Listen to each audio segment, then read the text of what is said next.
Some tragedies just hit differently, you know.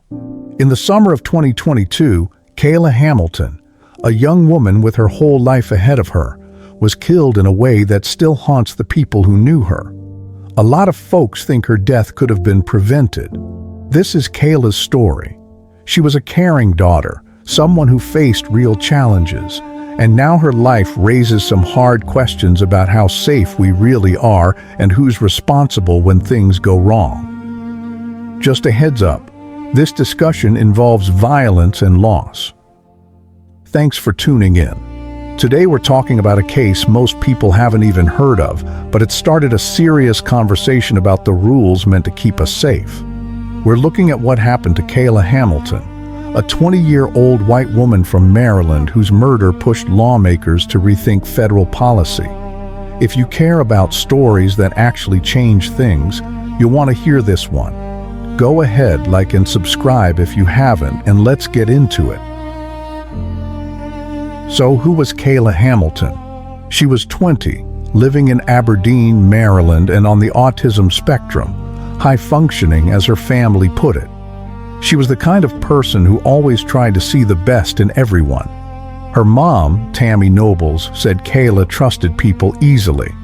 She worked hard at her job, stayed close to her family, and lived with roommates in a trailer home, trying to figure out adulthood on her own terms. She loved the simple stuff, hanging out with family, caring for her pets, and thinking about what the future might look like. On July 17, 2022, someone attacked and killed Kayla in her own bedroom. The story's gutting. She was assaulted and murdered while she was just trying to feel safe at home. Police didn't waste any time. Right away, they pointed to 16-year-old Walter Martinez, an unaccompanied minor from El Salvador. He crossed the border earlier that year, landed with a sponsor in Maryland, and ended up living in the same house as Kayla. Digging deeper, investigators found out Martinez had ties to MS-13 and a criminal record back in El Salvador. That stuff, it slipped through the cracks during his placement. Fast forward to 2024, Martinez pled guilty to first-degree murder and got a life sentence, though most of it was suspended. The whole thing shined a harsh light on just how shaky the screening and placement process for unaccompanied minors can be in the U.S. Kayla's mom, Tammy Nobles, refused to just let her daughter's story end there. She took her pain to Congress, fighting for the Kayla Hamilton Act, basically a bill that demands tighter background checks and better communication when placing unaccompanied minors with sponsors. The House passed it. Supporters say it's a step toward keeping everyone safer.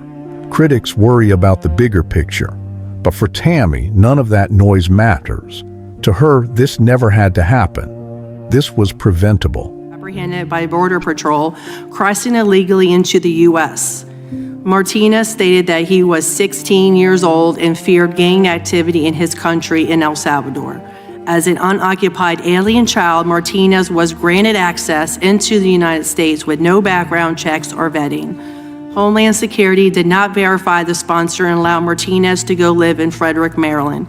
There were behavioral issues with him living with the sponsor, and he ended up staying with his half-brother who lived in the same neighborhood, Mobile Park, as Kayla. There were behavioral issues. This isn't some headline meant to shock. It's about a real young woman whose life meant something and a family who's still searching for justice and change. It leaves us with tough questions. How do you show compassion but still keep people safe? How do we make sure this doesn't happen again? Thanks for sticking with this tough, often overlooked story. What's your take? Should the policies change? Let's hear your thoughts below and keep it respectful. If this story hit home, go ahead and like or subscribe for more real stories that matter.